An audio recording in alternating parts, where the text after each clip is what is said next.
उम्मीद करते हैं कि ठीक ठाक ही होंगे।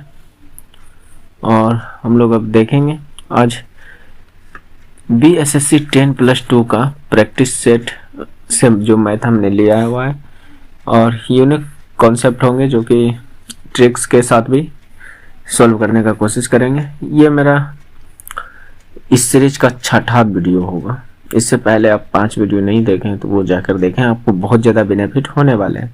क्योंकि आपको पता है कि BSSC में अच्छा खासा सीट है और जो अभी निकला हुआ है LP टेक्नीशियन देख रहे हैं कि बहुत कम पोस्ट दिया जा रहा है, तो इनमें थोड़ा टफ कंपटीशन होने वाला है और इधर आपका थोड़ा नॉर्मल कंपटीशन होने वाला है। तो इसलिए इधर आपका ज़्यादा महत्वपूर्ण हो जाता है कि इधर आप थोड़ा मेहनत करके आप आराम से रिजल्ट बना सकते हैं।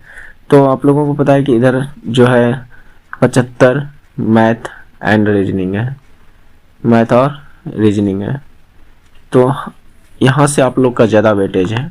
तो इसलिए इस पोर्शन को आप लोग अगर ज़्यादा क्लियर कर लेते हैं तो रिजल्ट बनने की चांस बढ़ सकती है। तो चलिए इस सीरीज का शुरू करते हैं पहला क्वेश्चन। और हाँ, अभी भाग मत जाइएगा, पहले आप पूरा वीडियो देखिएगा और देखिएगा, बहुत मज़ा आने वाला है और कुछ सीखने भी मिलेंगे। अन्यथा शुरू में एक आध क्वेश्चन देख कर निकल जाइएगा तो आपको कोई बेनिफिट नहीं होने वाला है।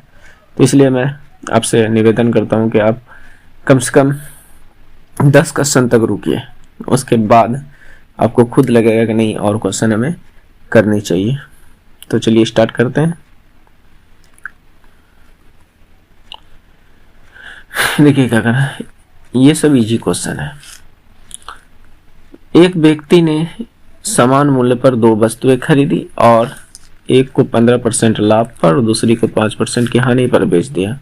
यदि दोनों का विक्रय मूल्य के बीच का अंतर 80 रुपये है तो क्रय मूल्य कितना होगा।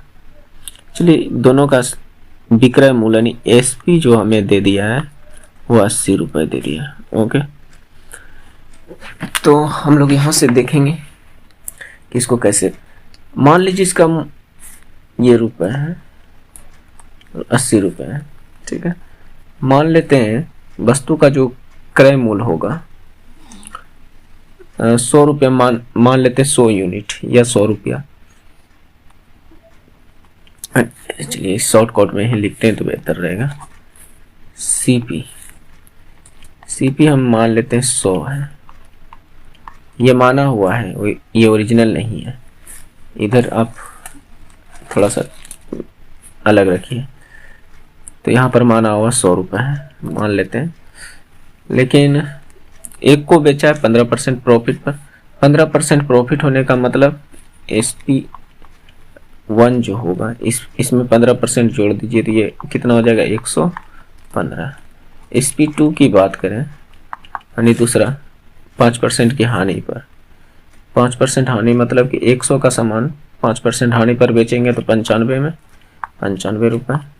तो यहाँ से ये आया। तो अब पूछ रहे हैं दोनों के विक्रय मूल्य के बीच का अंतर, इन्हीं दोनों का अंतर जो 80 रुपये दिया हुआ है, कितना दिया हुआ है 80 रुपये, इन दोनों में अंतर कितने का है देख लीजिए। यहीं से 0 और 11 में हो गया 2 यानी 20 रुपये का अंतर है। रियल में कितने का अंतर है 80 रुपये का, 80 रुपये का। तो 1 रुपये यहाँ से अगर यूनिट, इसको यूनिट भी मान लेते हैं तो वो भी बेहतर रहता क्योंकि रुपये दोनों जगह सेम आ जाता। तो 1 यूनिट का दाम अगर हम देखें तो यहाँ से कितना हो जाता है 4। तो हमें चाहिए 100 यूनिट का मान, क्रय मूल्य पूछ रहा है ना, 100 यूनिट का मान चाहिए। तो 1 यूनिट का मान इतना 4 रुपये है, तो 100 यूनिट का 4 से गुना कर देंगे कितना हो जाएगा। तो यहाँ से ये रुपए में ही था, ये भी रुपए में, तो ये 400 रुपये हो जाएगा। ये आपका राइट आंसर है 400 रुपये। तो ये सब भले हमें समझाने में टाइम लगेगा लेकिन आप लोग को करने में टाइम नहीं लगेगा अगर तरीके से करते हैं तो। चलिए देखते हैं नेक्स्ट। प्रथमानुपाती और द्वितीय अनुपाती इतना दिया है, तो तृतीय अनुपाती क्या होगा? यानी तृतीय अनुपाती बराबर, यहाँ पर फॉर्मूला भी लगा सकते हैं, तृतीय अनुपाती। हालांकि निकालने का और भी तरीका है, लेकिन यहाँ पर फॉर्मूला भी बेस्ट होगा। मान लीजिए बी स्क्वायर बटे ए, जैसे कि ये आपका ए है, ये आपका बी है। ओके, तो बी स्क्वायर करने का मतलब इसका दो बार लिखना है। चलिए नीचे लिख लेते हैं, थोड़ा सा पेन पतला कर लेते हैं, ढेर मोटा है। चलिए बेहतर। ओके, तो यहाँ से देखिए बी स्क्वायर कहने का मतलब इसका स्क्वायर करने का मतलब इसको दो बार लिख सकते हैं क्या? बिल्कुल बोलिएगा कि हाँ लिख सकते हैं, ई प्लस एफ। ओके, बटे ए क्या है यहाँ पर? इसको हम इतना भी लिख सकते हैं यहाँ पर, अगर आप देखना चाहेंगे तो ये ए स्क्वायर माइनस बी स्क्वायर के फॉर्म में अगर देखें इसको, तो ये नीचे क्या बन सकता है? ए प्लस बी या ए इंटू ए माइनस बी। ये तो इसका मतलब यहाँ पर ये बन सकता है ई प्लस एफ, और ये बन सकता है ई माइनस एफ। ये बन सकता है ना, बन सकता है ई प्लस एफ, यानी ए के जगह पे हम इतना सा पुट कर सकते हैं। ये हम समझाने के लिए बताएं, हालांकि यहाँ पर आप डायरेक्ट भी लगा सकते हैं कि इस टर्म में है, तो यहाँ पर ये बराबर हम इतना पुट कर सकते हैं, है कि नहीं? यहाँ पर ई माइनस एफ, ये तो ये प्लस वाला एक टर्म खत्म, तो बच गया क्या? E plus F upon E minus F. किस नंबर में? ऑप्शन नंबर ए में। तो ये आपका ये हो जाएगा। हालांकि आप यहाँ से और भी तरीके से निकाल सकते हैं, लेकिन हमें तृतीय अनुपात बराबर फार्मूला ही याद रखें तो बेहतर रहेगा। ए अकेला एक कार्य को 6 दिन में, बी अकेला 8 दिनों में पूरा कर सकता है। ए और बी ने इस कार्य को 3200 रुपये में पूरे करने का बेड़ा उठाया। सी की सहायता से इन्होंने कार्य को 3 दिन में पूरा किया। सी को कितना भुगतान किया गया? चलिए यहाँ इसको देखते हैं एलसीएम मेथड से। ए 6 दिन में कर रहा है, बी यहाँ पर 8 दिन में कर रहा है, और आगे क्या बोल रहा है? सी की सहायता से इन्होंने 3 दिन में पूरा किया। सी की सहायता से यानी ए प्लस बी प्लस सी की सहायता से ने 3 दिन में पूरा कर दिया। तो यहाँ पर देखिए, यहाँ जो निकलेगा वह टोटल कार्य, ये आपका समय है, ये आपका समय। इधर यहाँ पर जो निकलेगा वह कुल कार्य निकलेगा, कुल कार्य। और इधर जो हम निकालेंगे वह क्षमता निकालेंगे, एक दिन की क्षमता कितनी है प्रत्येक की। तो इन तीनों का एलसीएम कितना हो जाएगा? 24 कर लीजिएगा। देखिएगा यहाँ से इसकी क्षमता निकल कर आ जाएगी, 24 को 6 से भाग दीजिए तो यहाँ से इसकी क्षमता निकल कर आ जाएगा 4। यहाँ से 24 को 8 से भाग दे दीजिए तो यहाँ से इसकी क्षमता निकल कर आ जाएगी 3। फिर इस 24 को 3 से भाग दीजिए तो इन तीनों का क्षमता निकल कर आ जाएगा यहाँ से 3 8 24। ओके, इतना आ गया। तो हमें चाहिए सी की क्षमता। किसकी चाहिए? सी की। या यहाँ पूछ रहा है क्या? सी को कितना भुगतान करना होगा? सी को कितना भुगतान करना होगा? तो यहाँ यहीं पर पुट करते हैं। ए का 4, बी का 3 क्षमता, तो 4 3 7, तो सी का कितना होना चाहिए? 1। सी का 1। तो इस अनुपात में पैसा भी बटेगा, इसी अनुपात में रुपए भी बटेगा, उनकी क्षमता के हिसाब से ही बटेगा। तो यहाँ पर 4 3 7 1 8, अनुपात में 8 है, अनुपात में 8 है। रियल में कितना है? 3200 रुपये। तो 3200 रुपये, तो एक अनुपात का मान कितना आ गया? 400। और हमसे पूछा किसका, सी को कितना भुगतान करना, सी का अनुपात में कितना है, जो उसकी क्षमता के अनुपात है उसी के अनुपात में बटेगा, तो 1 है, और एक ही का मान यहाँ पर 400 निकला हुआ है, ये जो 400 निकला हुआ है एक ही का, तो इसका आंसर ये 400 हो जाएगा। ओके, नेक्स्ट देखिए, दो संख्याओं का महत्तम समावर्तक HCF और लघुत्तम समावर्तक इतना है, एलसीएम क्रमशः 16 और 240 है। यदि एक संख्या 48 है तो दूसरी संख्या क्या हो, तो आप लोगों को पता होगा, पहली संख्या गुने संख्या पर, पहली संख्या गुने दूसरी संख्या,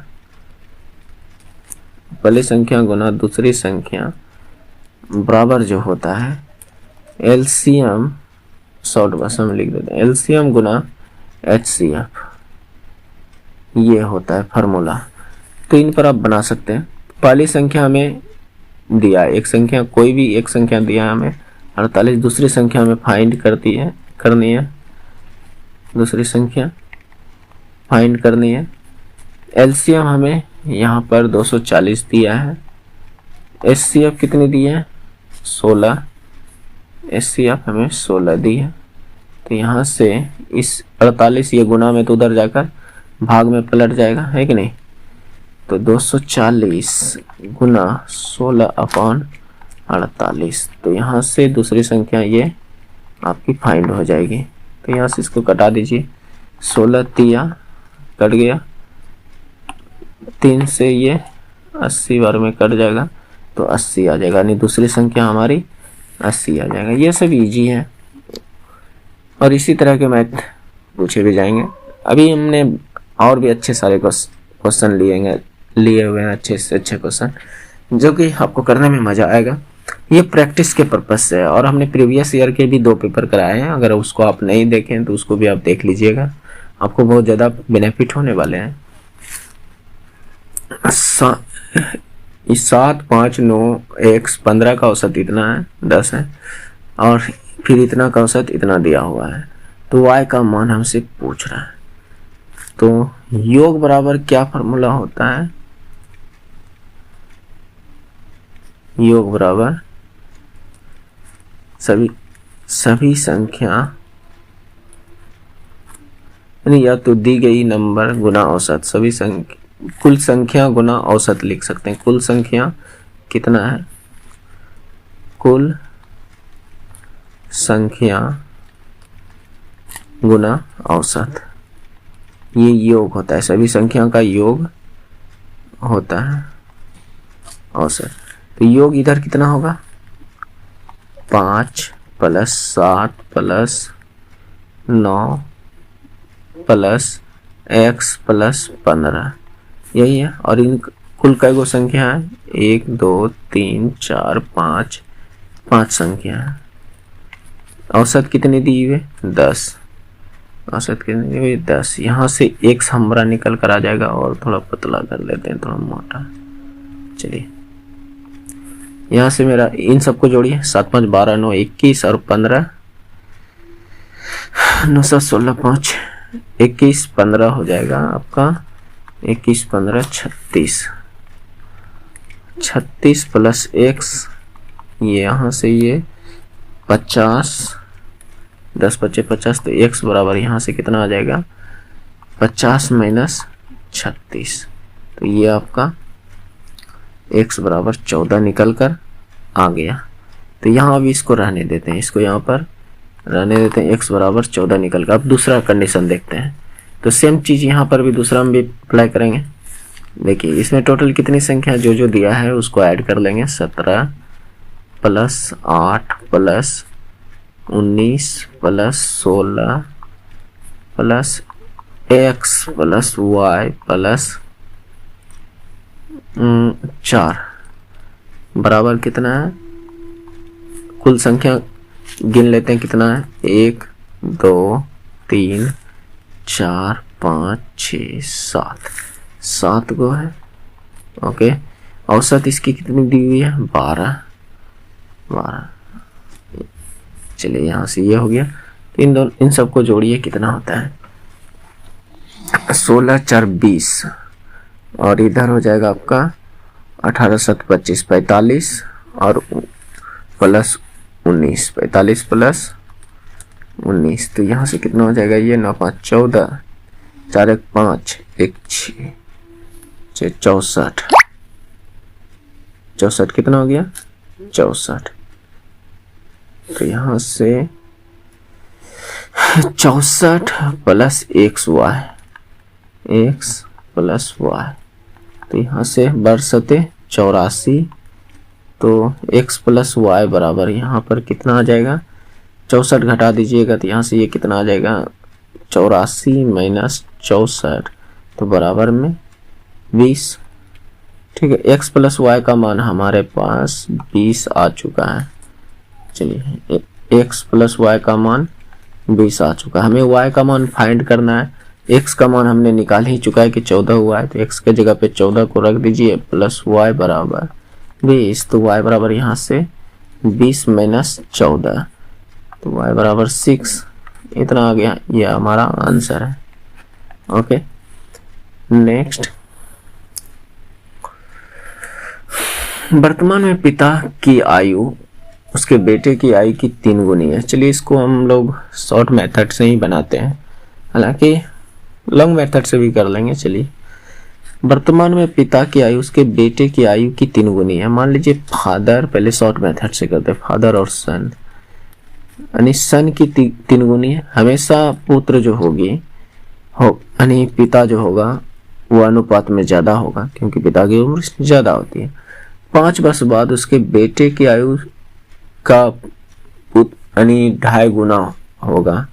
2.5 गुना कहने का मतलब क्या, फादर जो होगा सन के आयु का 2.5 गुना। 2.5 गुना इसको 5/2 भी तो लिख सकते हैं कि नहीं, 5/2।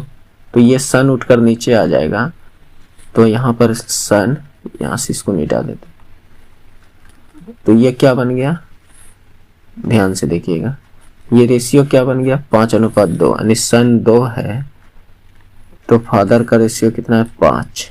ओके, अब हमें देखना है इस गैप को बराबर करना है। यहाँ से ये कितना बड़ा है 2, यहाँ से ये कितना बड़ा, एक ही बड़ा है। तो हम इस गैप को बराबर करने का कोशिश करेंगे। इस गैप को, मेरा कहने का मतलब इस गैप को बराबर करने का कोशिश करेंगे। यहाँ देखिए, यहाँ पे 2 बढ़ रहा है, 3 5 में कितने का अंतर 2 का, और ये 2 में कितने का 1 का अंतर। तो हम इस अंतर को बराबर करने का कोशिश करेंगे।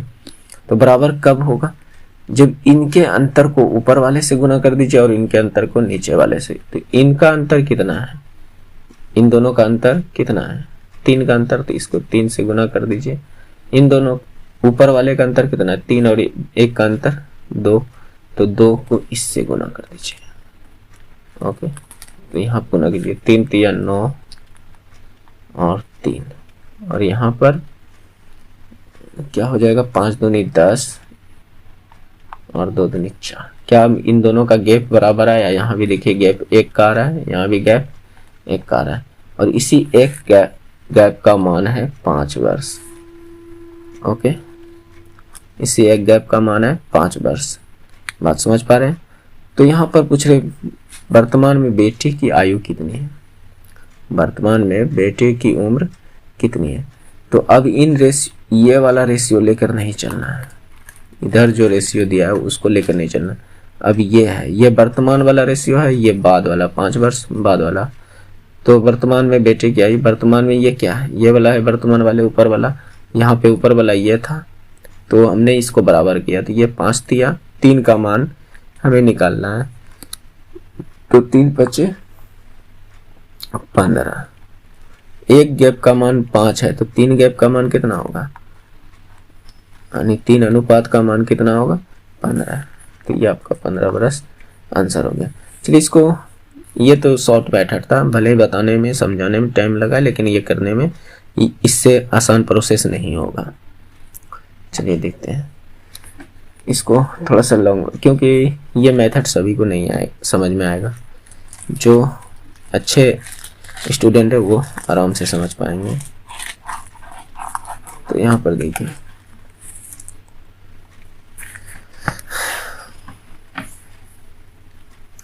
पिता की आयु उसके बेटे की आयु की 3 गुना मान लेते हैं। बेटा की जो आयु है, बेटे की आयु, ये लॉन्ग पुराना वाला मेथड है, कभी कदार काम भी आ जाएगा, अगर नहीं आए तो मान लेते हैं बेटे की आयु x वर्ष है, तो पिता की आयु क्या होगा, पिता की आयु क्या होगा, इसके 3 गुना 3x। ओके, 5 वर्ष बाद, 5 वर्ष बाद, 5 वर्ष बाद, तो इसमें भी 5 वर्ष जुटेगा। बेटा की आयु यानी बेटा का आयु क्या हो जाएगा, x + 5, और पिता की आयु, पिता की आयु क्या हो जाएगा 3x + 5।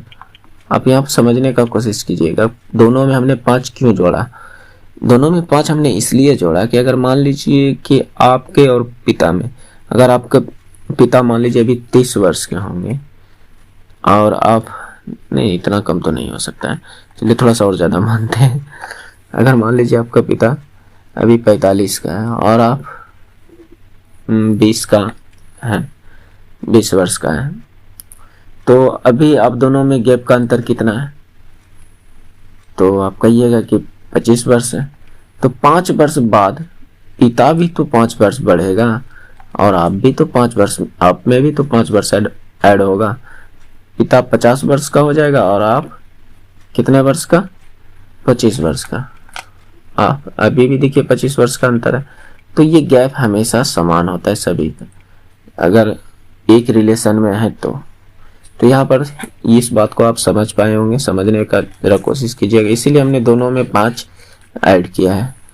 तो प्रश्न जो कह रहा है वो देखते हैं, उसके बेटे की आयु का 2.5 गुना है, यानी प्रश्न में जो कह रहा है प्रश्नानुसार, ये शायद 10th का प्रोसेस है, पुराना प्रोसेस है,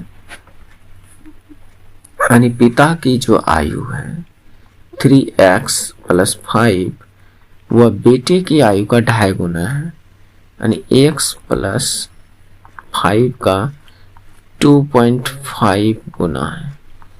बात समझ रहे हैं, इतना। चलिए इधर हमें सोल्व करने का कोशिश करता हूँ, इतना है। ओके, तो यहाँ पर इसको हल करने का कोशिश कीजिए। 3x + 5 बराबर 2.5x + 25 25 100 यानी 12.5, इतना गुना कीजिएगा तो 12.5। तो इसको इधर लेते आइए तो ये घट जाएगा, ये 3x माइनस, चलिए पूरा बेसिक ही कर देते हैं, बराबर इधर 12.5 माइनस 5 हो जाएगा, ये 5 उठकर उधर चल जाएगा, तो ये 0.5x बराबर, इसमें 5 घट जाएगा तो 7.5। तो यहाँ से x बराबर कितना आ जाएगा, पॉइंट तो दोनों में नहीं, 7.5 अपॉन 0.5, पॉइंट से पॉइंट खत्म तो 15 × 5 = 75। तो एक से ही हम पुत्र का उम्र माने थे, तो यहाँ से ये 15 वर्ष आ गया। ओके, तो यहाँ से आप इस तरह से भी कर सकते हैं, इसमें भी कोई बड़ी बात नहीं है। नेक्स्ट, हाँ, ये समांतर श्रेणी का प्रश्न दे दिया है, तो n का मान क्या होगा, यदि 2 श्रेणियों का nवां पद इतना और इतना के बराबर है तो n का मान क्या होगा। आप सभी को पता होगा कि an बराबर फॉर्मूला यहाँ पर होता है a + n - 1 × d। इसी को यहाँ पर हम पुट करेंगे, 2 बार पुट करेंगे। देखिए a का, इसमें a लीजिए तो कितना है 3, n हमें निकालनी है ना, और इन दोनों का अंतर कितने का है 7 का, नहीं पहले इसको n हमें पुट कर निकालना है, n - 1, यहाँ पर d है, d को अंतर कहा जाता है, इन दोनों का जो अंतर होगा वही d होगा।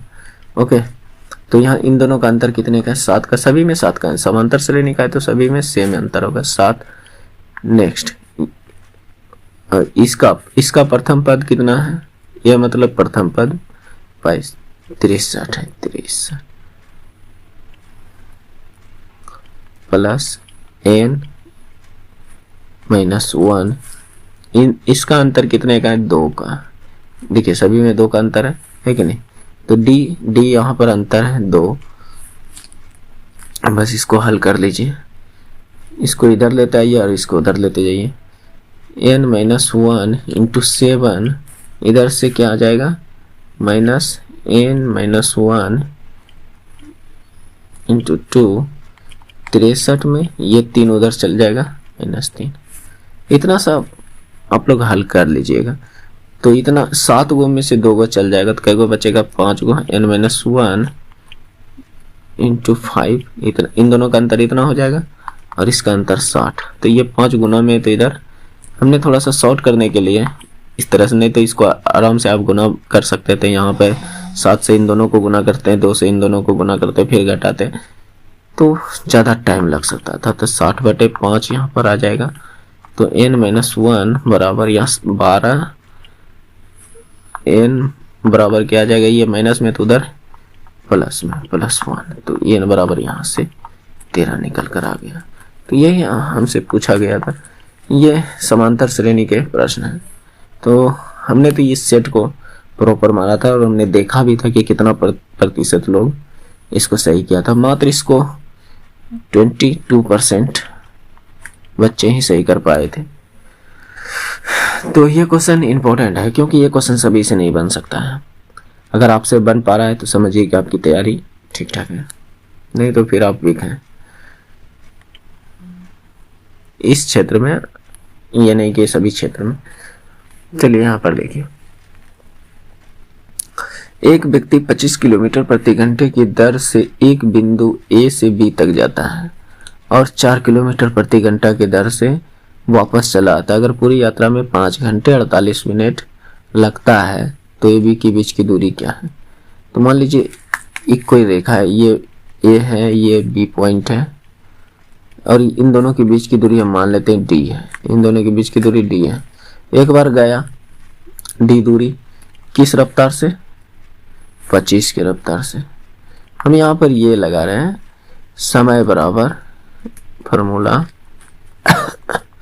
दूरी बराबर बटे चाल, दूरी बटे चाल। तो यहाँ पर ये समय लगेगा प्लस यहाँ पर सेम दूरी इधर से अब इधर जाएगा, इधर से इधर, तो सेम दूरी, तो किस रफ्तार से? 4 किलोमीटर प्रति घंटा की रफ्तार से 4 किलोमीटर। तो कुल समय कितना लगा? 5 घंटा 48 मिनट। इसको सीधा सॉल्व कर देते, भिन्न के रूप में लगा 5 घंटा प्लस 48 मिनट। मिनट को हम घंटा में चेंज कर लेंगे तो इतना घंटा होगा, है कि नहीं? तो यहाँ से इसको अगर सॉल्व करने का कोशिश करें तो देखिए यहाँ से क्या आता है। 15 तिया 15 चौके 5 चौके 20 3 23, 5 चौके 20 3 23 बटे 4, इतना ही आ रहा है ना। 15 तिया 45 और 15 चौके 60, हाँ इतना आ रहा है। ओके, तो 5 चौके 20 3 23 बटे 4, इतना आ रहा है। अब इसको सॉल्व कर लेते हैं, इतना घंटा हो गया तो इसको सॉल्व कर लेते। तो ये 25 गुने 4 एलसीएम, तो यहाँ पे 25 नहीं, इधर 25 नहीं होगा, इधर 4D प्लस 25D बराबर 23 बटे 4, 23 बटे, अरे देखिए सॉरी दोस्तों, यहाँ पर देखिए 48 है, हमने 45 लिख दिया, हमें इसलिए लग रहा था थोड़ा सा मिस्टेक। चलिए इसका यहाँ पर देखिए 48 था, 48 था, तो 12 चौके 48, 12 पंचे 60, 25 25 4 29 बटे 4 आ जाएगा। तो यहाँ भी 29 बटे, यहाँ भी 29 बटे 4, यहाँ भी 29 बटे 4, ये आ गया। ओके, तो यहाँ पर देखिए आप सीधा सीधा सोल्व कीजिए। यहाँ पर कितना है? 25 4 29D, हमें तो D फाइंड करनी है ना। 25 गुना 4 बराबर 29 बटे 4, 29 बटे 4। तो यहाँ से ये 29 खत्म और ये 4 खत्म। तो हो गया कितना यहाँ पर, अरे यार यहाँ 5 भी देखिए, थोड़ा सा मिस्टेक, नीचे में 5 ना आएगा, शॉर्टकट के चक्कर में थोड़ा सा गलती भी हो जाता है, इसलिए यहाँ पर 5 आएगा। यहाँ भी इसको सोल्व कीजिएगा तो आ जाएगा, यहाँ पर भी 5 अब नहीं कटेगा।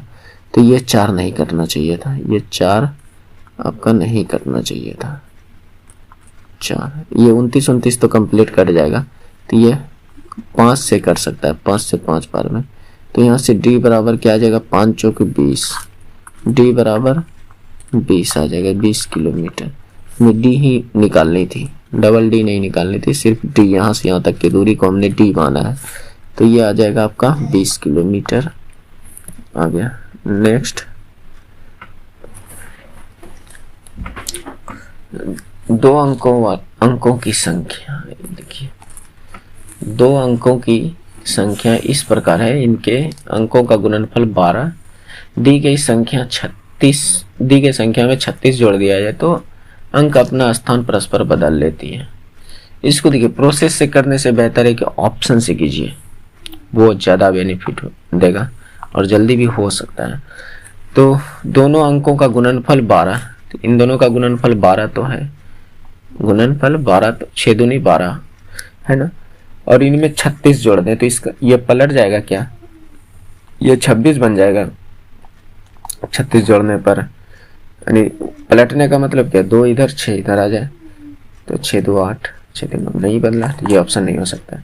इन दोनों का गुणनफल 12 है, लेकिन इसमें 36 जोड़ दें तो क्या ये अंक पलट जाएंगे क्या, देखिए तो 6 4 10, 3 3 9 1 10, नहीं ये भी नहीं पलटा। इसका मतलब ये बनना चाहिए था कितना, 43, नहीं बना।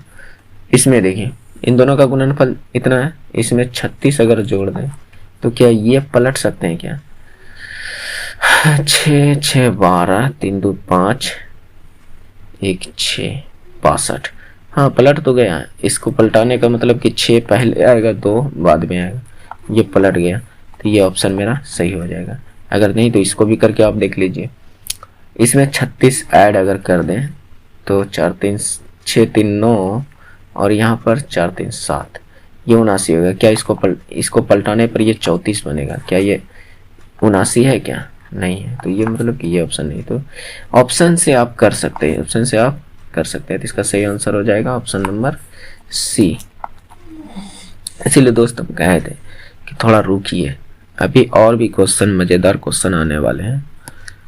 नेक्स्ट,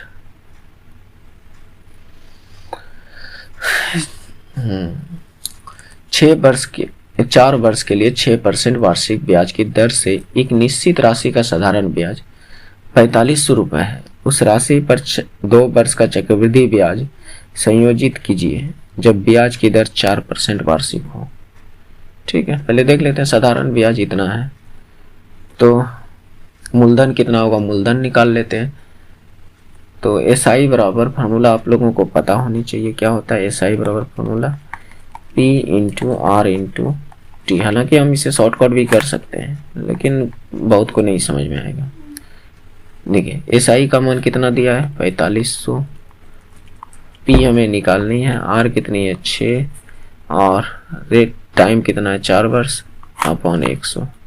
तो यहाँ से ये कितना आ जाएगा 6 चौके 24,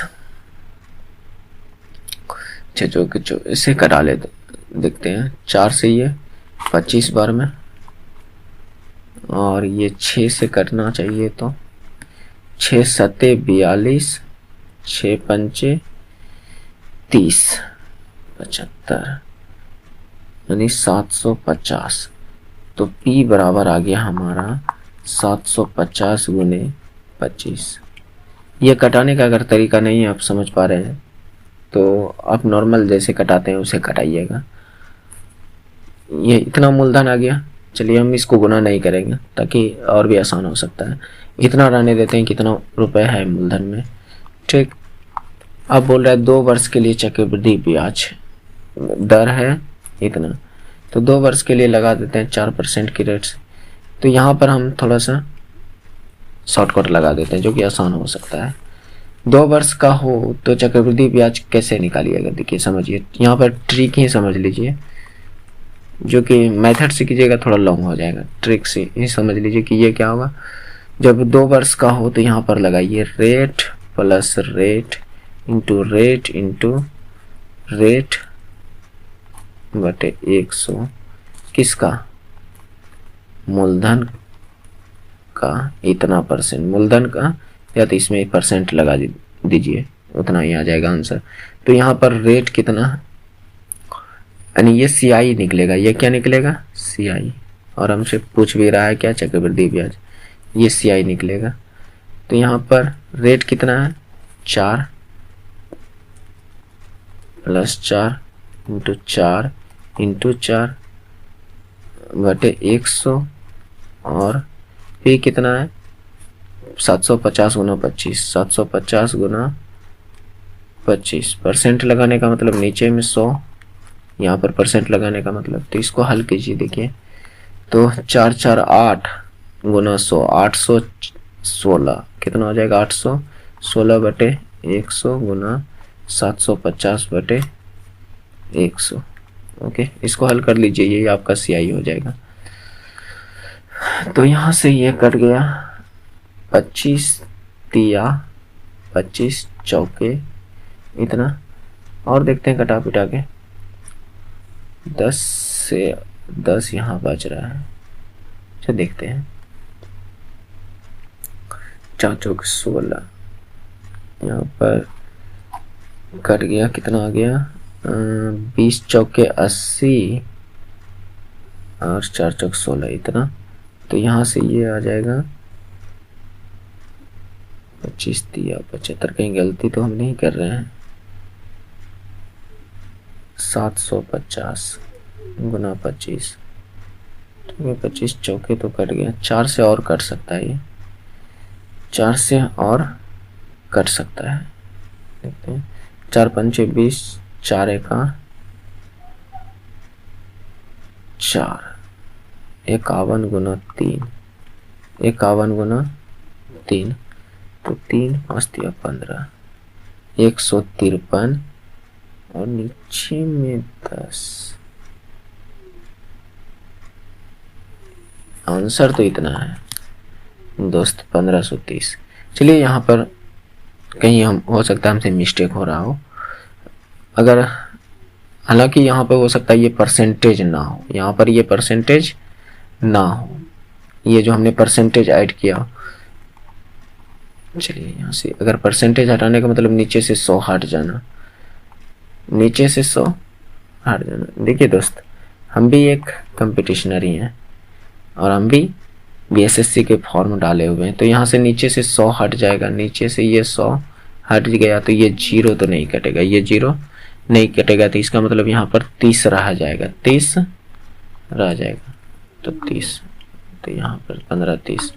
तो यहाँ पर इतना अगर पोर्शन नहीं समझ पाए तो यहाँ पर हम समझाने का कोशिश करते हैं, आप डायरेक्ट फार्मूला लगा लीजिए, फार्मूला लगा लीजिए, या तो और भी तरीके हैं, अगर बोलिएगा तो वो भी बता सकते हैं। इसलिए यहाँ पर तीनों तरीका को हम अप्लाई कर देते हैं। एक तो ये तरीका था, इससे जल्दी बनता है, हम इसी तरीके से बनाते हैं। तो यहाँ पर आप लगा सकते हैं CI बराबर ये कुछ लंबा हो जाता है, इसलिए इस तरीके को ना करके, देखिए हम लोग कंपटीशन का तैयारी कर रहे हैं, तो कंपटीशन में थोड़ा जब तक मैथ फास्ट नहीं कीजिएगा तो आप ज़्यादा क्वेश्चन नहीं कर पाते हैं, ये बात जान लीजिए। तो यहाँ पर 4% इसको पकड़िए, 4% का, 4% का फ्रैक्शन वैल्यू क्या होगा, 4% का मतलब कि 4/100 यानी 1/25, यानी 25 पर 1 ब्याज 1 वर्ष में।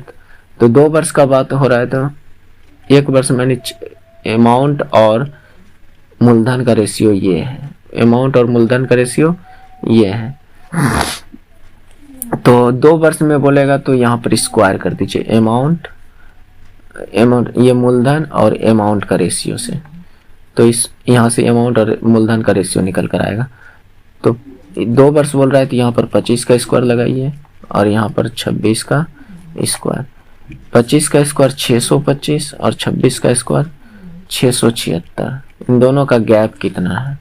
इन दोनों का गैप जो होगा वही होगा चक्रवृद्धि ब्याज। इन दोनों का गैप जो होगा वही होगा चक्रवृद्धि। तो 1 और यहाँ से 51 गैप है 51। ये मेरा अनुपातिक सीआई है। अनुपातिक मतलब यहाँ से हम इस रेशियो से हम पकड़ रहे हैं अनुपात वाला, अनुपातिक सीआई है। लेकिन मूलधन भी ये अनुपातिक है। तो ओरिजिनल मूलधन कितना है? तो ये इसका कितना गुना है उतना ही गुना ये इसका होगा। तो यहाँ पर देखिए मूलधन का मान है 750 गुना 25। तो 1 का मान कितना होगा? 1 अनुपातिक का मान 625। तो हमको इतना का निकालना है यानी गुना 51।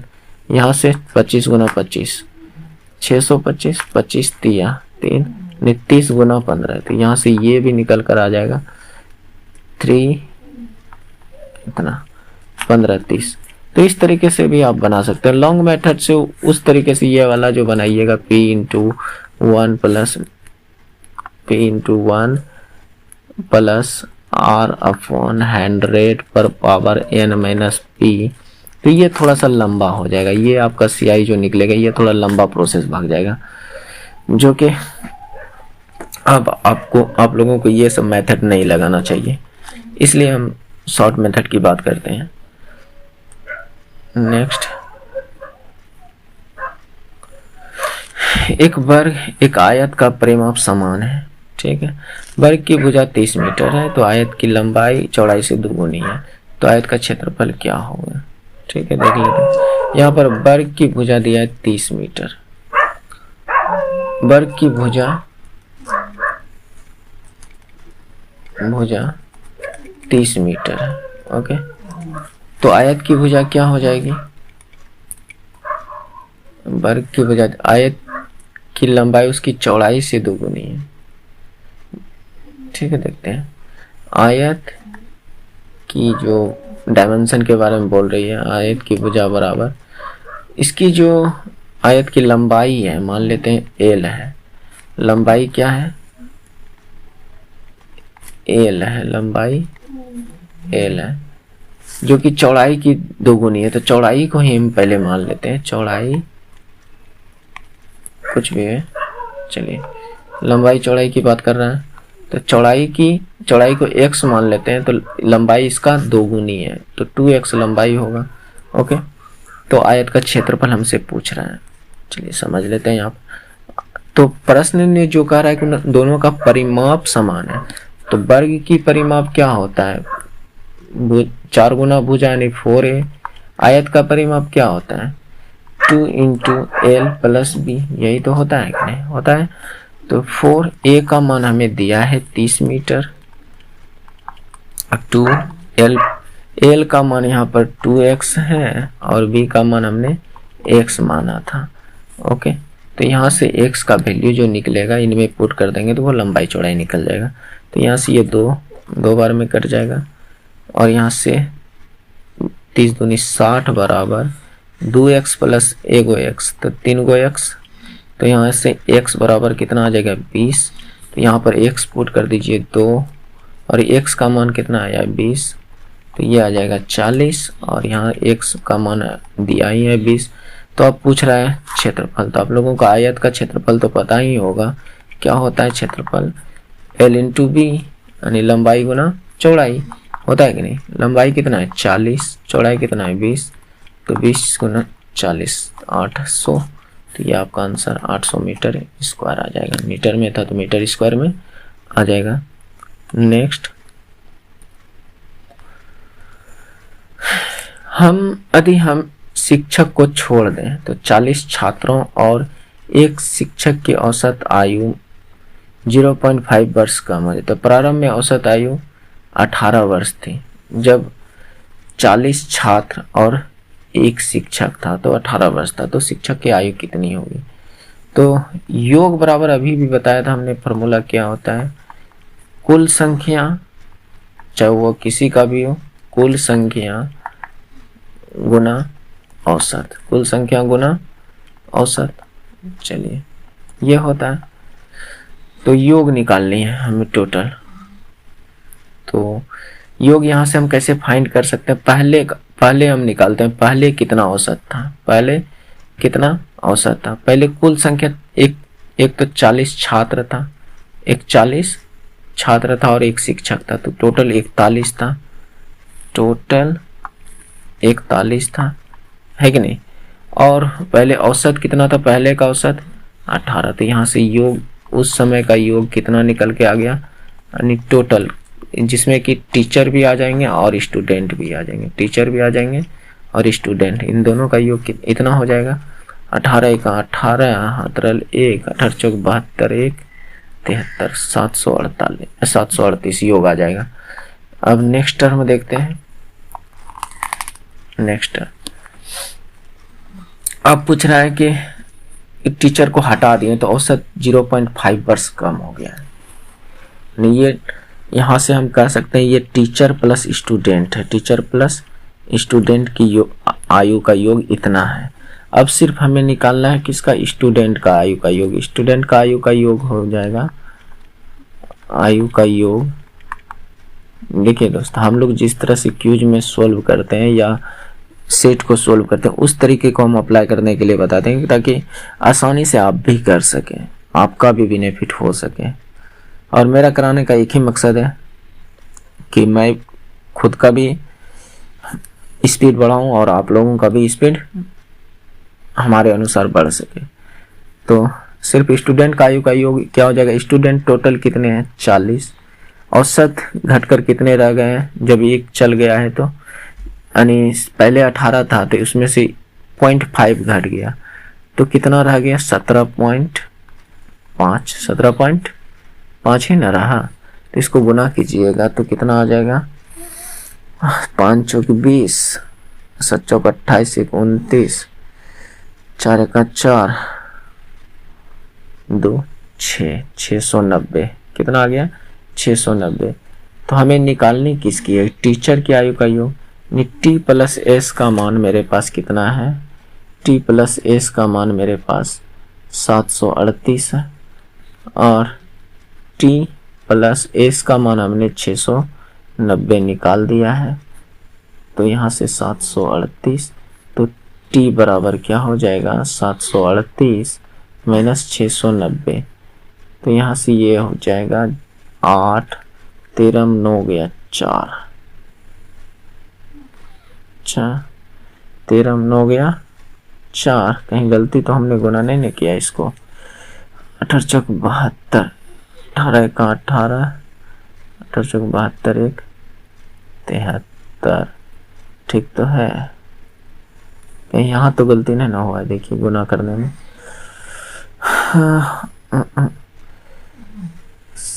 5 चौक 20, हाथ रहल 2, 7 चौक 28, 2 30, हाँ गलती हो गया, 700 आएगा। ये कितना आएगा 700, तो ये 700, तो यहाँ से घटाइएगा तो ये 38 हो जाएगा। कितना हो जाएगा 38 ही आपका टीचर का उम्र था। ओके, तो आप समझने का कोशिश कीजिएगा, हमने प्रैक्टिस के पर्पज से लाया हुआ क्वेश्चन कि आप भी प्रैक्टिस अच्छे खासे कर सकें जब तक एग्जाम नहीं हो पाए हुआ है तब तक। तो ये क्वेश्चन इजी है, इसमें इस क्वेश्चन में कुछ है नहीं। तो देखते हैं 27 का 88% का 10%, 27 के बोले या का बोले 88% नीचे में 100 डाल दीजिए, परसेंट को हटाने के बाद का 10% का मतलब भी गुना होता है, 10% मतलब नीचे में 100 बराबर 24 ए का 11%, 11% नीचे में 100, यहाँ से ये निकल जाएगा, ये 100 खत्म, 24 कटेगा कहीं से, क्या देखते हैं 11 से कोई संख्या कट रहा है, नहीं कट रहा है, तो ये बराबर हम यहाँ पर निकाल लेते हैं। 24 को इधर लेते आएंगे तो 27 गुना 85 गुना 10, और इस 24 को नीचे में 100 पहले से भी है, नीचे में 100 पहले से, इस 24 को उठा के लाएंगे इधर तो नीचे में आएगा 24, है कि नहीं। तो 11 को उठा के इधर लाएंगे तो ये भी गुना में है तो नीचे भी 11 आएगा, इसका ये ए हो गया। और इसी का बोल रहा है 50A का 60%, 50A का, अब मेरी बात को यहाँ पर ध्यान से समझने का कोशिश कीजिएगा। 50A का 60%, यही ना। तो यहाँ पर पुट करते हैं इन वैल्यू को, A के जगह पे इतना मान को पुट करना है। तो 50A के जगह पर इतना पुट करना है 27। अगर हम बनाते रहते तो यहीं पे इसको, इस चीज को हम पुट कर देते हैं, लेकिन आप लोग को समझने के लिए हम बता रहे हैं। 27 गुना 85 गुना, सॉरी दोस्त, यहाँ पर 88 है। कितना है? 88। यहाँ पर 88 है, तो यहाँ भी 88 हो जाएगा। 88 गुना 10, इतना नीचे में कितना था? इतना नीचे में पहले से कितना है समझिएगा। 100 गुना 24 गुना 11 और 100, ये परसेंटेज उठकर नीचे आ जाएगा। यानी गुना में अभी 60 भी है, 60, और ये परसेंटेज उठकर नीचे 100। अब इसको हल कर लीजिएगा तो आपका आंसर आ जाएगा। 1010 यहाँ से कट गया। चलिए हम पेन को चेंज करके कटाते हैं। 1010 ये कट गया, ये यहाँ से कट गया, और कुछ कट नहीं चाहिए। देखिए 5 से ये 2 टाइम में चल गया, 10 यहाँ पर, और ये 2 से ये 3 टाइम में, 11 से ये 8 टाइम में, 24 8 से ये 3 टाइम में, और ये 3 से ये 3 खत्म। ओनली 1 ये 27 बचा हुआ है। तो यही आपका आंसर है। प्रोसेस से कीजिएगा तो कोई ज़्यादा टाइम नहीं लगेगा। अगर हो सकता है इसमें प्रोसेस से करने में गलती होने का चांस कम हो जाता है। नेक्स्ट, ए और बी एक खाली टैंकी को 10 घंटे में भर सकता है और x घंटे में भर सकता है। पाइप सी अकेला 9 घंटे में खाली कर सकता है। जब तीनों पाइप को एक साथ खोल दिया जाए तो 18 घंटे में पूरी तरह भर जाएगा। 18 घंटे में पूरी तरह भर जाएगा। तो x का मान ज्ञात, इसको भी एलसीएम मेथड से करते हैं। उस मेथड से हमको आसान लगता है और हो सकता है आपको भी आसान लगने लगे। ओके, तो a कितने घंटे में? 10 घंटे में भरता है। भरने वाले को प्लस में ही रहने देंगे। और सी, यहाँ पर b x घंटे में, b x घंटे में। सी अकेला एक टैंकी को 9 घंटे में खाली कर सकता है। सी अकेला 9 घंटे में खाली, ये माइनस वाला टर्म होगा, या तो इसके आगे भी माइनस लगा सकते हैं। यहाँ से हटाकर इधर माइनस लगा दीजिए। अब इन तीनों का एलसीएम जो होगा वो टोटल वर्क होगा। अभी कुछ देर पहले भी इस कॉन्सेप्ट को हमने बताया था। तो यहाँ से 10 गुना 9x इतना हो जाएगा इसका एलसीएम। 190x एलसीएम, यानी ये टोटल वर्क हो जाएगा। बात समझ पा रहे हैं?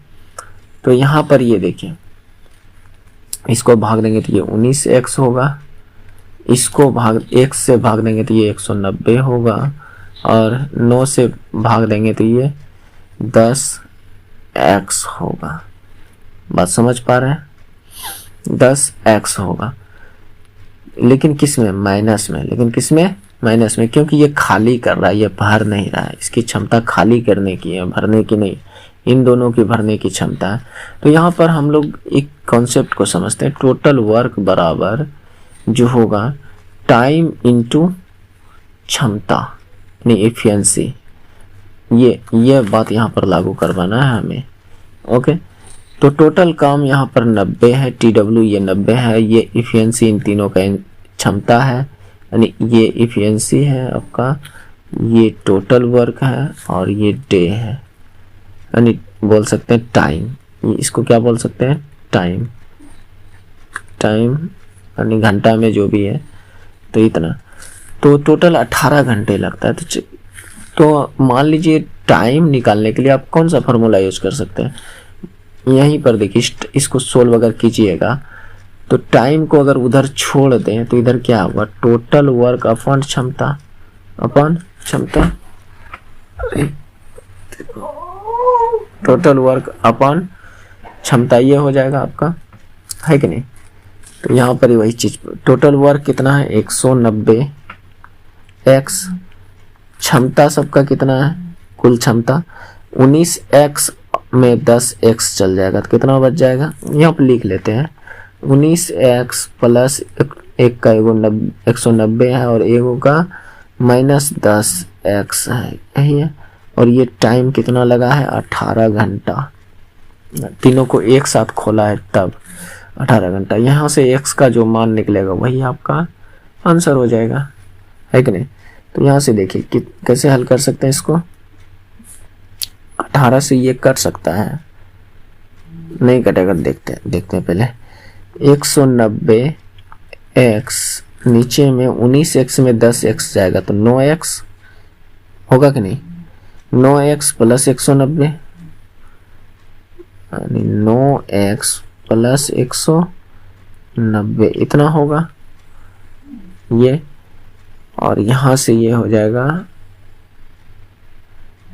190 हमने क्यों लिख दिया दोस्त, सिर्फ 90x होना चाहिए था, देखो इसीलिए कहते हैं इन तीनों का एलसीएम सिर्फ 90x होगा, सिर्फ 90x। तो ये भी कहने का मतलब 90 ही होगा यहाँ पर, और यहाँ से 190 निकल जाएगा ये। तो आप यहाँ पर 9, यहाँ से -10, देखिए यहाँ पर हमने -10 लिख दिया था, कितना परफेक्ट, गलती से भी सही हो गया। ये होता है कभी कदाल किस्मत, बात समझ रहे हैं। तो यहाँ पर 19 नहीं, यहाँ पर 9x होगा, बात समझ रहे हैं। तो 9x माइनस 9x में 10x जाएगा तो -x बचेगा, क्या बचेगा -x, यानी 90 माइनस x बराबर 18। अब देखिए यहाँ से 18 पंचे 90 यानी 5x बराबर क्या आ गया, 5x बराबर इधर 1, ये 1 टाइम में जाएगा 90। क्या दोस्त आप लोग भी ध्यान नहीं देते हैं, अच्छा ध्यान कहाँ दीजिएगा, ये ऑफलाइन है। 5x बराबर 90 माइनस x, तो x उठकर इधर आ जाएगा, 5x प्लस x बराबर 90, तो ये कितना हो जाएगा 6x बराबर 90। तो यहाँ से x बराबर कितना आ जाएगा 15 छक्के 90, 15, यही x बराबर आपका आंसर है। इस तरीके से आप आसानी से कर सकते हैं, भले हमारे मिस्टेक से थोड़ा टाइम लग गया, नहीं लगता दोस्त, टाइम होता है कभी कदाल। आज से भी आज देखिए थोड़ा सा माइंड मेरा दर्द हो रहा है, दिमाग में थोड़ी सी दर्द हो रही है, जो कि आप समझ पा रहे होंगे कि यहाँ पर हम कैसे हो रहा है गलती। ए अल्फा और beta x² minus x plus 1 बराबर 0 के मूल्य है, तो इतना का मान क्या होगा। तो यहाँ पर अल्फा शून्यकों का योगफल जो होता है क्या होता है, अल्फा प्लस बीटा, जिसका योग बराबर हम कह सकते हैं -b/a, और गुणनफल क्या होता है अल्फा इंटू बीटा, जो कि हम यहाँ पर कह सकते हैं c/a। अब a b सब कहाँ से लाए, बात है कि नहीं, ये सब टर्म लोग लाए कहाँ से, चलिए देखते हैं। x के आगे में जो भी है वह a होगा, x के आगे में यहाँ पर क्या दिख रहा है, कुछ नहीं दिख रहा, तो इसका मतलब वहाँ 1 है। x² के आगे b, यानी x के आगे में जो भी है वह b है, तो x के आगे में -1 है, क्या है -1, और c जो यहाँ पर बिना x वाले में टिका हुआ है वह c है, यहाँ पर 1, तो यही सब यहाँ पर होगा। माइनस बी का मान माइनस, पहले से बी का मान -1 गुना -1, ए का मान क्या है 1, तो यहाँ से ये कितना आ जाएगा, माइनस माइनस प्लस यानी सीधा यहाँ पर 1 हो जाएगा। 1/1 बराबर कहा जाए तो 1 होगा।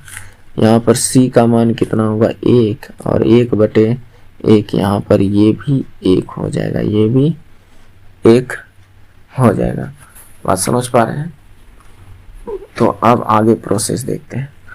यहाँ पर क्या दिया हुआ है, हमारे पास अल्फा प्लस बीटा का मान आया, अल्फा इंटू बीटा का मान आया हुआ है। तो यहाँ पर इसको अगर यहाँ पर देखें तो हमसे पूछ रहा है ये अल्फा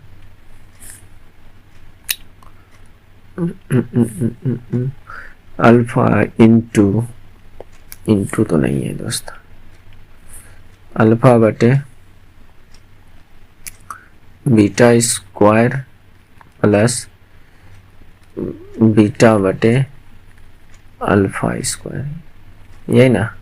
यह इसको और हल कीजिएगा तो यह क्या बनेगा, alpha cube plus beta cube बटे अल्फा क्यूब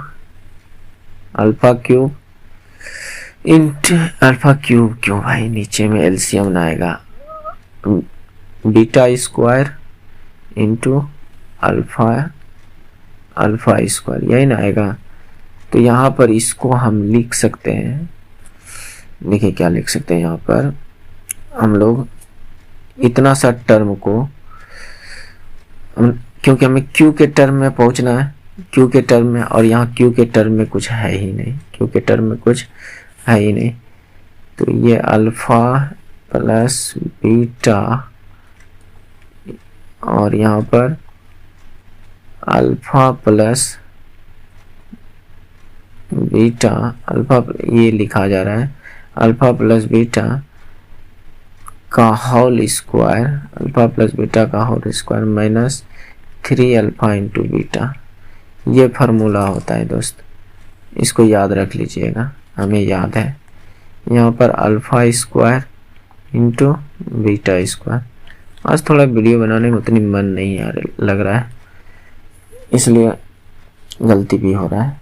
तो अल्फा इंटू बीटा का मान कितना है, यहाँ पर देखिए तो 1, अल्फा प्लस बीटा का मान 1 इंटू इसका भी मान 1, यहाँ पर 1 पुट कीजिएगा, 1 का स्क्वायर कितना हो जाएगा 1 ही होगा, है कि नहीं, -3 अल्फा इंटू बीटा का मान कितना है 3 अल्फा इंटू बीटा का मान कितना है 1, और यहाँ पर 2 बार अल्फा इंटू बीटा, ये इस तरह हम इसको लिख सकते हैं ना, अल्फा इंटू बीटा का होल स्क्वायर भी तो लिख सकते हैं क्योंकि दोनों पे स्क्वायर है, इस तरह भी लिख सकते हैं। तो यहाँ पर इसका भी मान 1 हो जाएगा, है कि नहीं। तो ये 1 - 3, ये 1 का कोई मतलब ही नहीं है, 1 - 3 नीचे में 1 आया, तो यहाँ से क्या आ जाएगा 1 में 3 जाएगा तो -2, ये आपका आंसर -2 हो जाएगा। तो आप लोग समझने का कोशिश कीजिएगा। नेक्स्ट एक बात होता है ना दोस्त कि अगर आप लोग सपोर्ट नहीं करते हैं तो और भी मन नहीं लगता है, लेकिन फिर भी क्या करें, सोचते हैं कि किसी का भला हो रहा है तो अच्छी बात है। समान क्षमता के 2 बर्तन में रस और जल क्रमशः 3:5 है। समान क्षमता वाला है जिसमें रस है, रस को R मान लेते हैं और जल को वाटर या जल ही J ही मान लेते हैं, और इसका रेशियो है 3:5।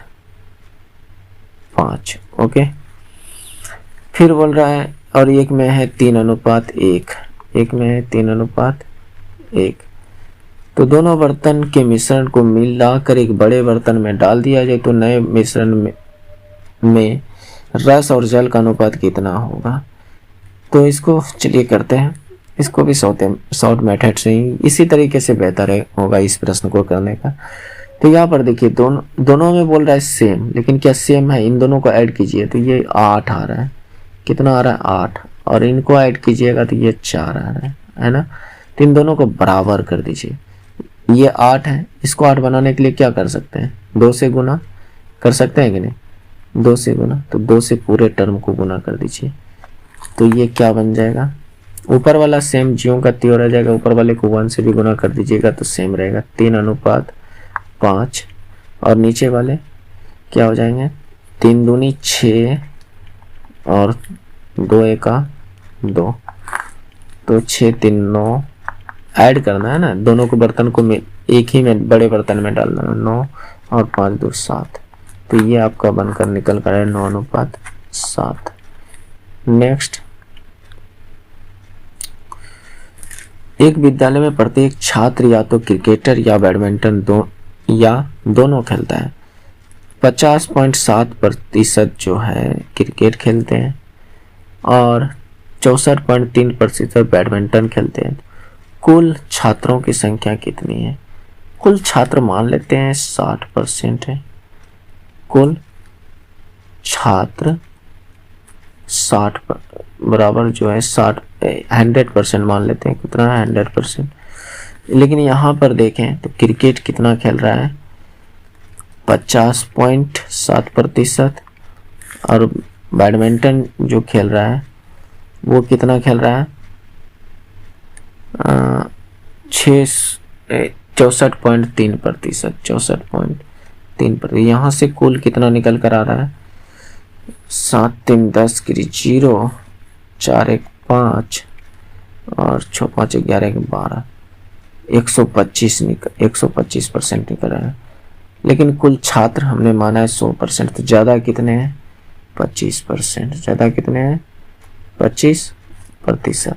तो पूछ रहा है कुल संख्या, यहाँ दिया हुआ है 600, कुल संख्या दिया हुआ है 600।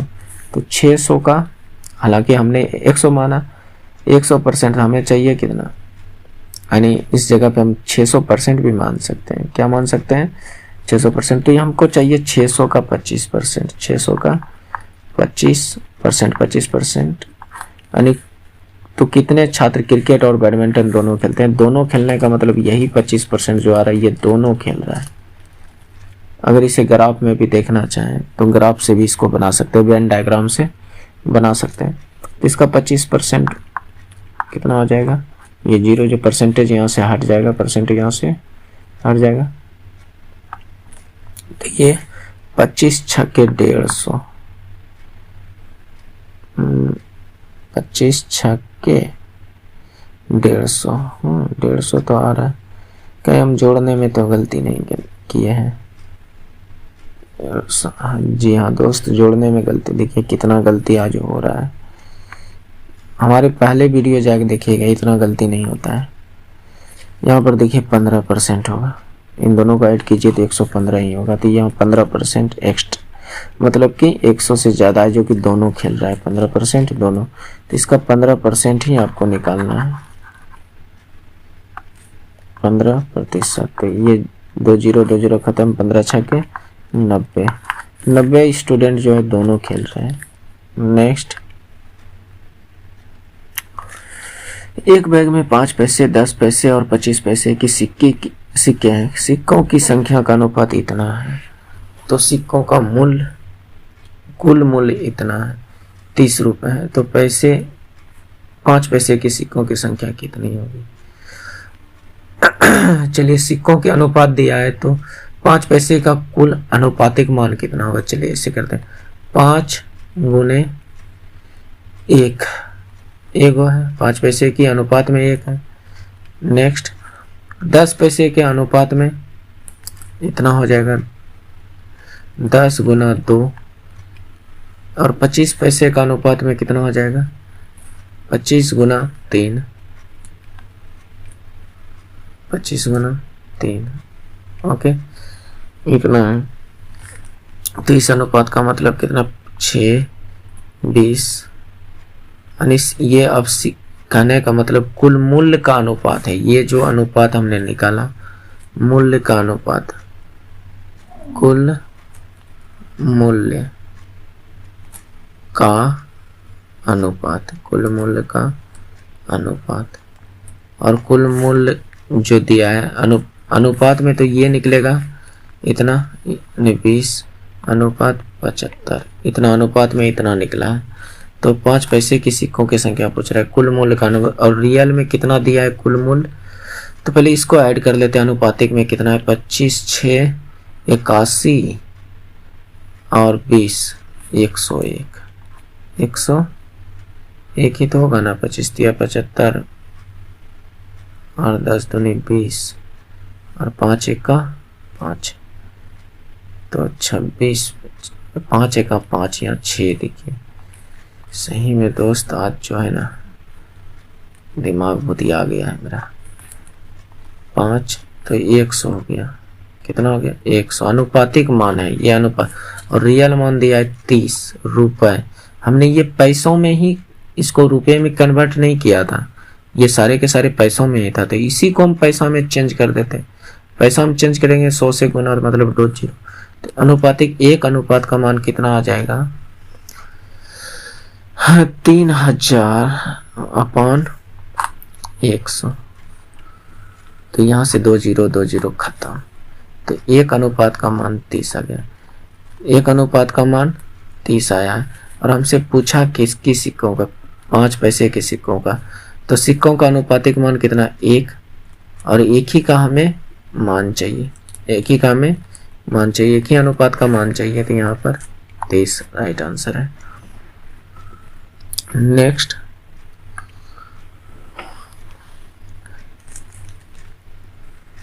दिए गए व्यंजक का मान ज्ञात कीजिए। चलिए इस तरह का क्वेश्चन आप लोग किए होंगे, हो सकता है दिमाग से निकल भी गया होगा और कुछ का रहा भी होगा। जब इस तरह का टर्म हो और अनंत तक जाए, इन्फिनिटी तक जाए, तो क्या करना है, इसको तोड़ना है और उन दोनों का गैप एक ऐसा तोड़ना है कि उन दोनों का गैप 1 हो। जैसे इसको हम तोड़ सकते हैं 4 × 5 में, उन दोनों का गैप 1 है कि नहीं, 1 है।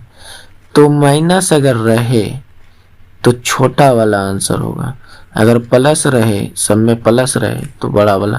तो यहाँ पर क्या है माइनस है, क्या है माइनस, तो इसलिए माइनस छोटा वाला आंसर, यानी ये 4 आंसर हो जाएगा। नेक्स्ट, ये था। अच्छा एक क्वेश्चन और भी, ये क्वेश्चन दोस्त जबरदस्त है और हम गारंटी देते हैं ये क्वेश्चन में 90% जो स्टूडेंट होगा वो गलती करेगा, क्योंकि हमने भी पहली बार में गलती किया था, तो इसलिए इस क्वेश्चन को हमने लाया है। 252 रुपए को ए बी सी में इस प्रकार बांटा गया कि एक का हिस्सा बी और सी के हिस्से का योग का 5/7 के बराबर है। चलिए हम यहाँ से टर्म को देखते हैं, इसको अभी इग्नोर करते हैं। यहाँ पर तीसरे में बांटा गया था, हमें अगर यहाँ कहने का मतलब ए अनुपात बी अनुपात सी का मान प्रॉपर मिल जाए ना, तो इस प्रश्न का आंसर आसानी से आ जाए, लेकिन इस तरह के टर्म में है ही नहीं, तो कैसे करें। तो चलिए समझते हैं। ए का हिस्सा जो है बी और सी के योग का 5/7, इनका योग का 5/7 है। यहाँ से हम अगर इसको सीधा कर लें तो 7a बराबर 5b + 5c हो जाएगा, है कि नहीं। नेक्स्ट टर्म देखा जाए तो नेक्स्ट टर्म में जो कह रहा है b का हिस्सा a और c के योग का 5/9 है। चलिए इतना रहने देते हैं इसको, नेक्स्ट में देखते हैं। b का हिस्सा a और c के योग का 5/9 है, 5/9 है, 5/9 है। तो इतना, तो ये क्या आ जाएगा 9b बराबर 5a + 5c, इतना आ जाएगा। एक टर्म यहाँ पर आया, एक टर्म यहाँ पर, लेकिन दोनों को आखिर एबीसी निकालें कैसे, ये बड़ी बात, ये चुनौती वाली बात है कि नहीं। तो इन दोनों में देखिए क्या सेम टू सेम मिल रहा है, सेम टू सेम आखिर मिल क्या रहा है। नहीं भी मिल रहा है तो इन दोनों इक्वेशन को या तो जोड़ दीजिए या घटा दीजिए। लिख सकते हैं दोनों इक्वेशन को जोड़ने पर, दोनों इक्वेशन को जोड़ने पर दोनों इक्वेशन में क्या क्या है, पहले एक साइड, किसी भी एक साइड को, जैसे इधर 7a है तो ये वाला इधर टर्म है और यहाँ पे b वाला टर्म है, तो कहीं कहीं थोड़ा सा लोचा वाली बात है कि नहीं। तो इसको हम सीधा कर देते हैं, b वाले टर्म को उधर लेते जाते हैं और a वाले टर्म को इधर लेते आते हैं ताकि जोड़ने में आसानी होगा। तो ये -5a बन जाएगा और इधर 5c, या तो ऐसे सीधा करें तो 5a तो इधर आ चुका है, 5a इधर आ चुका है, तो यहाँ पर क्या हो जाएगा -9, मेरी बात को समझने का कोशिश कीजिएगा दोस्त, -9b प्लस 5c, इतना है ना। तो ये दोनों है, दो समीकरण हो गया। तो पहला समीकरण क्या था यहाँ पर, 7a बराबर 5b प्लस 5c, और नेक्स्ट इक्वेशन क्या था, -5a बराबर -9b प्लस 5c, यही ना, इतना ही है ना। तो यहाँ पर देखिए, इसको या तो घटा दीजिए या तो जोड़ दीजिए, लेकिन घटाने में बेहतर होगा।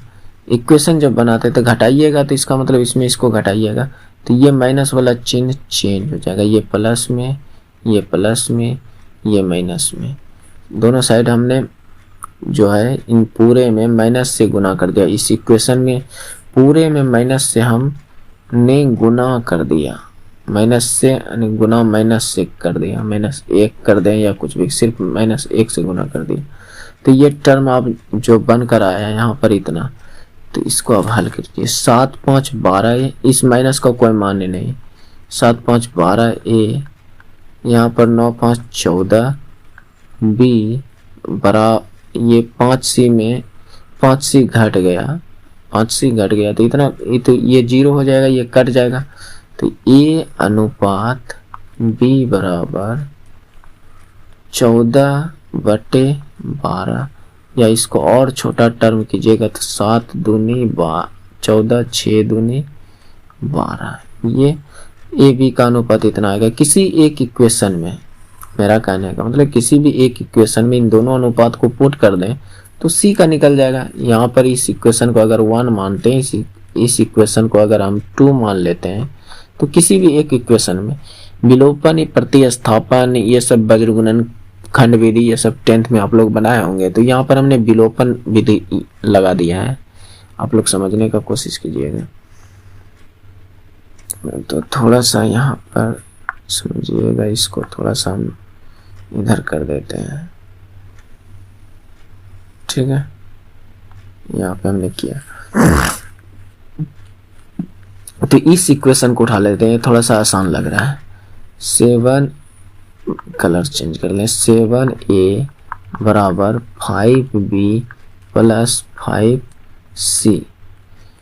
तो a के जगह a का अनुपातिक मान कितना है, यहाँ पर 7 है, 7 गुना 7 5, b का अनुपातिक मान 6 है प्लस 5c, ओके। तो यहाँ पर देखिएगा ध्यान से, तो यहाँ पर 7 49 और 5 6 30 बराबर 5c, ये आ गया है कि नहीं। तो यहाँ से 30 में यानी 49 में 30 घट जाएगा, तो ये 5c, तो यहाँ पर ये कितना हो गया 19 बराबर 5c। तो यहाँ से c बराबर कितना आ जाएगा 19/5, ओके। तो ये c का मान आ चुका है और a अनुपात b का मान, तो यहाँ पर अनुपातिक मान है। तो अब थोड़ा सा चलते हैं यहाँ पे दोस्त, यहाँ पर चलते हैं।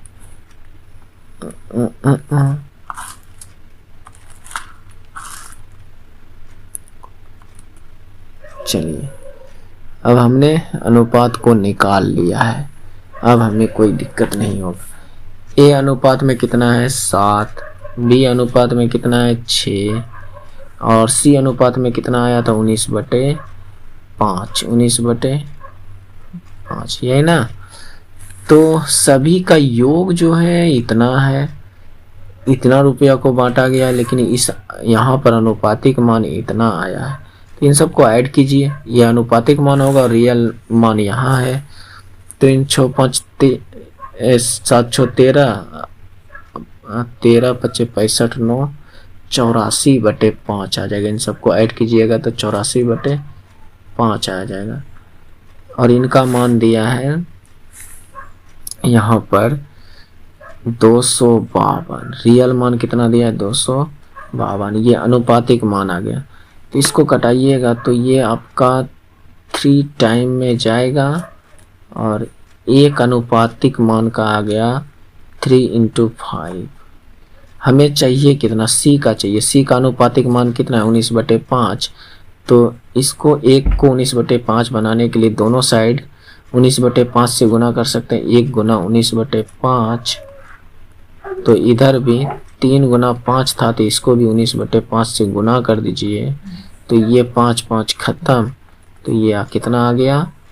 19/5 का मान कितना आ गया? 19 × 57। तो ये आपका सही आंसर हो जाएगा, है ना। परफेक्ट क्वेश्चन, जो कि सभी से तो नहीं बनने वाले हैं दोस्त, ये तो बात सही है। तो ये लास्ट क्वेश्चन था। तो जय हिंद दोस्त, मिलते हैं नेक्स्ट वीडियो में।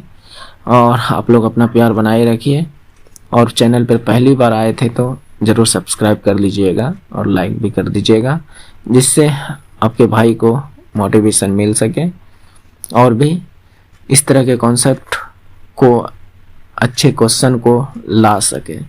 नहीं तो फिर क्या, कोई फ़ायदा ही नहीं है कि नहीं। सबसे बड़ी बात है दोस्त मोटिवेशन। अगर आप हमें मोटिवेट नहीं कर पाते हैं तो हम भी आपको नहीं मोटिवेट कर पाएंगे, है कि नहीं। तो चलते हैं दोस्त, मिलते हैं नेक्स्ट वीडियो में। Bye bye.